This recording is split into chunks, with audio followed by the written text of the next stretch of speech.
Jim Jones started out as a preacher in the US, doing the whole help the poor, racial equality, peace and love shtick. This dude was giving out free hugs with one hand and stealing your wallet with the other. He built up a huge following, the People's Temple, by making people think he was some kind of divine communist messiah. But when folks started catching on to his shady cult leader energy, okay guys, hear me out. What if we moved to the jungle and never spoke to our families again?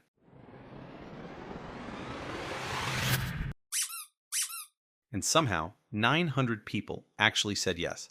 Welcome to Jonestown. Deep in the Guyanese jungle, Jimbo sets up his totally not a nightmare commune, where he controls everything: food, sleep, even bathroom breaks. The guy had 24/7 loudspeakers blasting his sermons so you could never escape his voice. Oh, and if you tried to leave, good luck with that, buddy.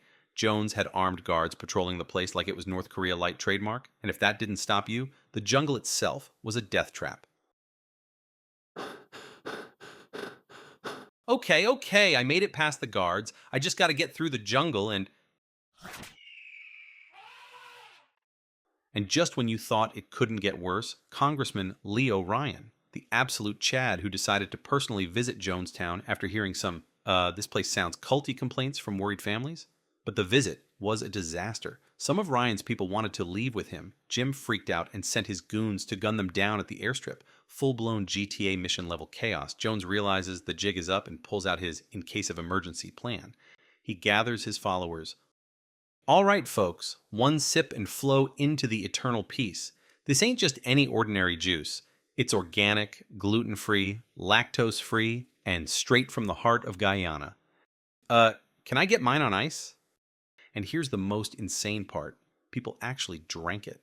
Some were forced, yeah, but many just went along with it, because after years of brainwashing, starvation, and abuse, they genuinely believed there was no escape. Over 900 people, including children, met their end in what became the largest mass side in history. And what did Jim Jones do? Did he go down with his followers? Nah, this coward pew himself in the head like 10 minutes in because even he didn't want to sip his own juice. Absolute fraud move. There is a literal religion dedicated to worshiping Diego freaking Maradona, aka Argentina's most sacred football deity, aka the only man to ever get away with scoring a goal using blatant, divine fraud. These guys don't just like Maradona, they legit think he was sent by the football gods to bless us with holy dribbles and cocaine-fueled miracles. And you know how normal religions have commandments? Yeah, the Church of Maradona has their own, except instead of thou shalt not steal, it's stuff like, first, the ball must not be stained. Translation, never disgrace the beautiful game. Second, thou shalt love soccer above all things. Family, friends, taxes? Nah. Messi versus Ronaldo debates? Absolutely. Third, Diego is thy one true God. Sorry, Pele, sit down. And the insanity doesn't stop there. These guys literally baptize their children in the name of Maradona.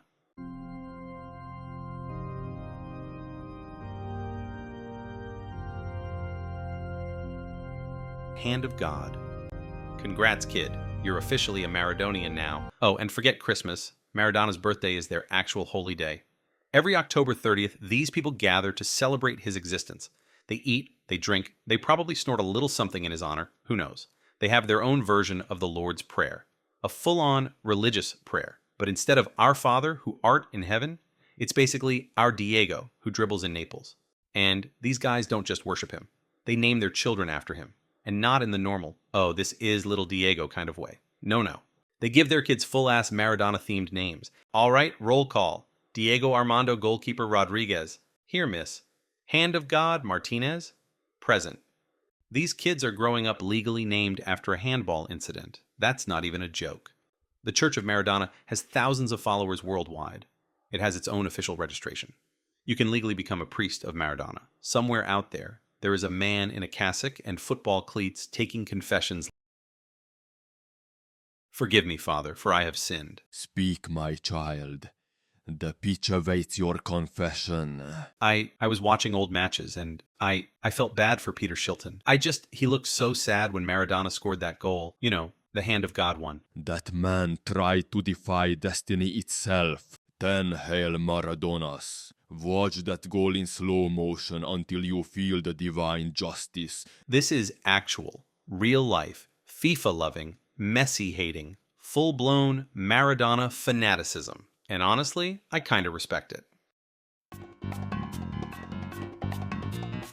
There's a tribe in Vanuatu that straight up believed Prince Philip, Queen Elizabeth's husband, professional wave and smile guy, Duke of Edinburgh himself, was a literal god. Not like, oh, he's a great leader god. A full-blown, descended from the sky supernatural volcano spirit type of god. The Yaohnanen tribe had this ancient prophecy about a powerful pale-skinned deity who would travel across the sea, marry a powerful woman, and one day return to them with gifts and wisdom. Holy shit, it's him. The prophecy was true. Now, keep in mind, while these islanders were worshipping this old British dude as a volcano god, meanwhile... Okay, which corgi should I pet next? The man had no idea he had an entire fan base in the South Pacific, treating him like he was the second coming of Jesus. Eventually, the British government found out, and he was informed, and he just rolled with it. The man straight up started sending them autographed photos of himself, which the tribe worshipped like holy relics. It was like a celebrity-fan relationship, but dialed up to 100. The villagers believed he would one day return to Vanuatu, bringing them wisdom and gifts. Now imagine their disappointment when they realized his gift was just being an 80-year-old British aristocrat with casual racism and a questionable sense of humor. Your Majesty, you have a gift from Vanuatu. What is this strange device? An actual traditional war club used for crushing skulls. I know just what to do with this.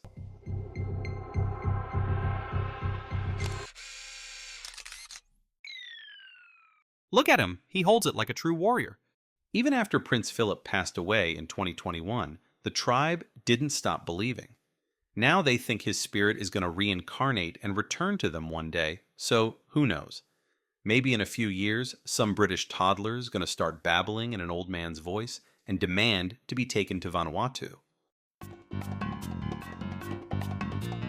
Pythagoras, the a squared plus b squared equals c squared guy.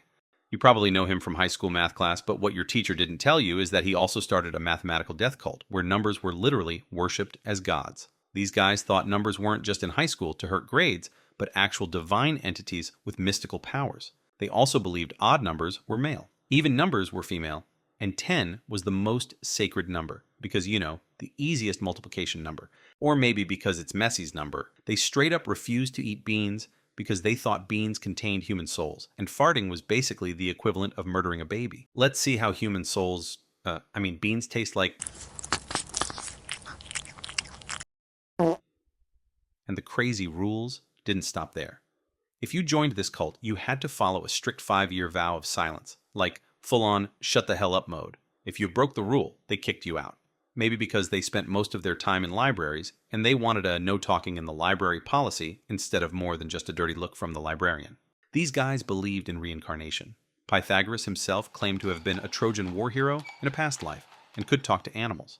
Apparently, one time, he stopped his followers from kicking a dog because he recognized his dead friend's soul inside of it.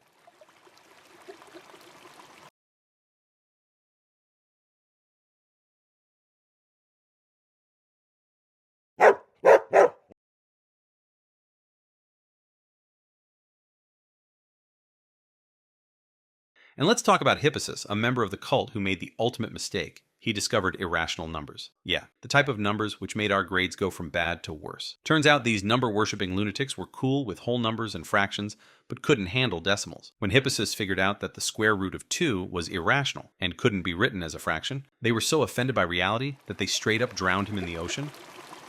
Just think about that for a second. You solve a math problem so well that your math cult murders you for it, and the best part? Pythagoras himself got murdered because of beans. Legend says he was being chased by his enemies, but when he ran into a bean field, he refused to cross it. Because, again, beans equals souls. No, I am never going to cross these fields. I will sacrifice my life to save these poor souls. So instead of just running, he stood there like an idiot